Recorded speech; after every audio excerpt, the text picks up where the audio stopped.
मोहनिया की बात करेंगे तो संगीता कुमारी का नाम आपको याद आएगा। ये कहाँ की थी? आरजेडी की। जी। क्या थी? जीती हुई विधायक। आई किस तरफ? एनडीए की तरफ। सपोर्ट किया तो लोगों ने कहा टिकट नहीं मिलेगा, भाजपा ने तुरंत पद दिया। ओरमा ग्रुप, जो सोचता है वो करता है। आपके अपने सपनों का आशियाना। तो देखिए, बहुत देर नहीं करते हुए अब हम कैमूर जिला की जो 4 विधानसभा सीटें हैं उसकी जो है विश्लेषण करने जा रहे हैं। आपको बता दें कि यहां से महागठबंधन की जो हमेशा से दबदबा रही है, लेकिन इस बार क्या होगा? बाबा, क्या लगता है इस बार का क्या माहौल है वहां पर? देखिए, ये जो 4 सीटें हैं, 4 सीटों में बड़ा ट्विस्ट हुआ है। सबसे पहले अगर रामगढ़ की हम बात करें तो रामगढ़ में जीत हुई थी आरजेडी की, सुधाकर सिंह जीते थे।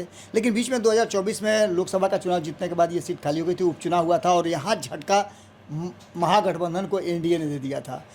सुधाकर सिंह के भाई खड़ा हुए थे अजीत सिंह, और उनको अशोक सिंह ने हराया था। इस बार दोनों के बीच में आमने सामने की टक्कर है और इस सीट पर हम चाहेंगे कि नमन जी, या राजपूतों का एक अच्छा दबदबा है और राजपूत वर्सेस राजपूत का है। नहीं, ठीक है, राजपूत वर्सेस राजपूत है, वो हुआ था एक जमाना। लेकिन अब जो रामगढ़ की सीट है, सुधाकर सिंह वहाँ सांसद हो चुके हैं, उनके भाई वहाँ उपचुनाव में चुनाव लड़ने गए, हार गए।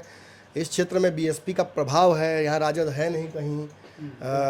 सुधाकर सिंह किन परिस्थितियों में जीते हैं वो अच्छे से आप भी जानते हैं, मैं भी जानता हूँ। बिल्कुल। और पिछली बार भी बहुत विधायक वाला जो था जीत, वो कैसे हुई थी उनकी, वो भी जानते हैं जी। मैं परिस्थितियों का विधायक और सांसद उनको कह सकता हूँ जी। इस क्षेत्र में फिर से एक बार कमल ही खिलने वाला है। इस क्षेत्र में जो बसपा है वो निर्धारित वोट काट रही है फिर से, और वो बहुत प्रभावी मोड में है। और इस क्षेत्र से आराम से एनडीए एक सीट जो रामगढ़ वाली है फिर से रिपीट कर रहा है। अब बात हम मोहनिया करते हैं। मोहनिया की मैं चर्चा जरूर करना चाहूँगा। बिल्कुल। मोहनिया में संगीता कुमारी चली तो गई थी उस तरफ आरजेडी से, लेकिन इनको एक पद दिया गया। अब हम बात करेंगे मोहनिया की। मोहनिया की बात करेंगे तो संगीता कुमारी का नाम आपको याद आएगा। ये कहाँ की थी? आरजेडी की। जी। क्या थी? जीती हुई विधायक। आई किस तरफ? एनडीए की तरफ। सपोर्ट किया तो लोगों ने कहा टिकट नहीं मिलेगा, भाजपा ने तुरंत पद दिया और तुरंत टिकट भी दिया। मजेदार बात यह है कि इस क्षेत्र में आपने कहा महागठबंधन दबदबा है जी। इस बार ये बात नहीं बोल पाएगा रिजल्ट के बाद। क्यों? क्योंकि संगीता कुमारी जहां बीजेपी की तरफ से चुनाव लड़ने आई हैं, वहीं जो यहाँ पर पिछली बार श्वेता सुमन इस बार टिकट दिया गया था, उनका नामांकन नहीं हुआ, कैंसिल हो गया। और उनकी जगह पर इंडिपेंडेंट जो प्रत्याशी हैं उनको समर्थन रातों रात देने की कोशिश की तेजस्वी यादव ने। अब नाम मैं भूल रहा हूँ, पूर्व वहाँ सांसद रहे हैं या विधायक रहे, उनके पुत्र हैं, वो भी एनडीए में थे। तो अब कैसे रातों रात ये शिफ्ट होगा, यह संभव लगता है। संगीता कुमारी यहाँ से जीत रही हैं, एक और सीट आरजेडी गंवा रही है। इस सीट पर मार्जिन जो भी हो, ये सीट एनडीए के पास आ रही है। तो रामगढ़ और मोहनिया दोनों 16 फील्ड में रामगढ़ सुने थे आप? हाँ बिल्कुल। उस रामगढ़ जिस तरह से वहाँ खेल कर रहा था ना, वहाँ यहाँ भी खेल कर रहा है। चारों सीट पर खेल हो रहा है जी। पहले सीट पर खेल हुआ रामगढ़, जिसमें उपचुनाव में आरजेडी से छीन गया, बीजेपी को गया। दूसरी सीट मोहनिया ऑटोमेटिक वहाँ से विधायक ही भाग गया। अब और तीसरा भभुआ में खेल हुआ। भरत बिन जीते हुए विधायक अब जेडीयू की तरफ से यहाँ पे मैदान में, बीजेपी की तरफ से जाने वाले थे, जेडीयू में जाने वाले थे, बीजेपी की तरफ चले गए, बीजेपी में चले गए हैं। और क्या लड़ाई है वो? यहाँ भरत बिंद बनाम वीरेंद्र कुशवाहा की लड़ाई है। आरजेडी वीरेंद्र कुशवाहा को उतारी है। कुशवाहा समाज को इस बार अपने पक्ष में करने का 2024 में मजा चख लिया है, तो उसकी तैयारी निश्चित रूप से किया जा रहा है। लेकिन यहाँ की लड़ाई जो है निश्चित रूप से एनडीए के पक्ष में जा रही है, यानी जो दबदबा की बात थी वो समाप्त होती नजर आ रही है। मुझे लगता है कि यहाँ पे 50-60 का रेशियो है, 60 निश्चित रूप और 50 एनडीए की तरफ। जी। अब चैनपुर की सीट, यहाँ फंस गए गुलफाम। यहाँ भी खेल हुआ, लेकिन फंस गए गुलफाम जी। बीएसपी के मैदान पर खेल कर सेंचुरी मारा मोहम्मद जमा खान ने और चले गए जदयू के ओटन लगे कपास जी। अब ये नहीं चलेगा। एक तो आप मुसलमान, दूसरा आपका बयान, तीसरा आपका शमशीर में जंग लगा हुआ मयान जी। ये काम नहीं करेगा।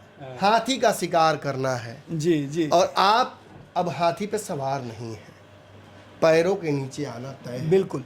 जमा खान का कुंडली यहाँ लिखा गया, बिल्कुल। उनके पूर्वज कौन थे ये समझ में आ जाएगा इस चुनाव में, निश्चित रूप से के लोग तय कर देंगे। वो खुद बोलते हैं ना कि उनके पूर्वज कौन थे, इस बार जनता बता देगी कौन थे।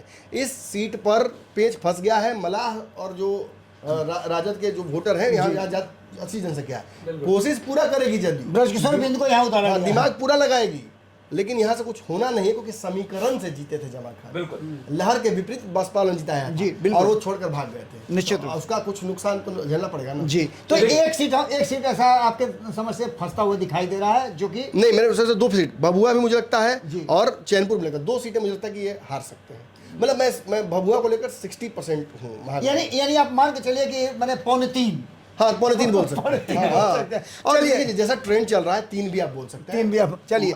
मैं थोड़ा न्यूट्रल रहने की कोशिश कर रहा हूँ। बिल्कुल बिल्कुल। तो इस बार जो दबदबा था वो कहीं ना कहीं शांत होता हुआ दिखाई आगे दे रहा बढ़ते हैं।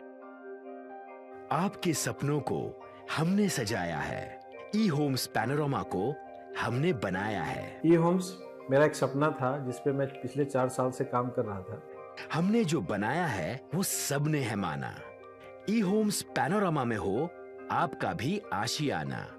और फाइनली हमने 2021 में इस प्रोजेक्ट को लॉन्च किया। बहुत लोग अप्रिशिएट कर रहे हैं कि पूर्णिया जैसे शहर में, बिहार के, एक तो बिहार की बात करें उसमें भी पूर्णिया जैसे छोटे जगह में इस तरह का लाइफस्टाइल देना, ये सुन के हम लोगों को बहुत अच्छा लगता है। ई होम्स में हमने कुछ और भी किया है, जैसे हम जिस जगह में रह रहे हैं हमारे फैमिली सिक्योर हो, उनको सिक्योरिटी का ध्यान में रखा है। आपकी सुविधा और सुरक्षा आपके लिए खास है, ये आपका विश्वास है। इसमें आर्टिफिशियल इंटेलिजेंस का 7 लेयर सिक्योरिटी का हमने इस्तेमाल किया है। लस ग्रीन कैंपस को बनाया है। यदि हमारा बाउंड्री वाल है तो वो वर्टिकल गार्डन है। ये जितनी भी फैसिलिटी होता है एक इंटरनेशनल टाउनशिप में ई होम्स है, ये हम लोग विश्वास नहीं कर पा रहे हैं। जो भी हमारे मित्र दोस्त या जो भी हमारे बाहर के बाहर आते हैं तो हम लोगों को बहुत अच्छा सुनने को मिलता है और बहुत अच्छा क्रेडिट मिल रहा है। वो सारा हमने सिर्फ एक बिल्डिंग नहीं बनाया, हमें एक बहुत अच्छा लाइफस्टाइल दिया ई होम्स में, और मेरा एक सपना था जिसको मैं आज फुलफिल होते हुए देख पा रहा हूँ। ये आपका आवास है। ई होम्स पैनोरामा में अब आपका निवास है। E Homes Panorama, luxurious lifestyle redefined. Panorama group, जो सोचता है वो करता है। अगर ये वीडियो पसंद आई और वह बिहार के राजनीति और बिहारियत से सरोकार रखेनी तो सब्सक्राइब बटन दबा के चैनल के सब्सक्राइब कर ली। ओजे एगो घंटी बा, ओकरा बटन दबा देला से कुल सटीक और मारक खबर रुआ मुफ्त में मिल जाई। अगर रुआ पत्रकारिता के हमनी के नया प्रयोग में सहयोग कर चाहतानी तो ज्वाइन बटन दबा दी। पेटीएम नंबर नोट कर ली 9386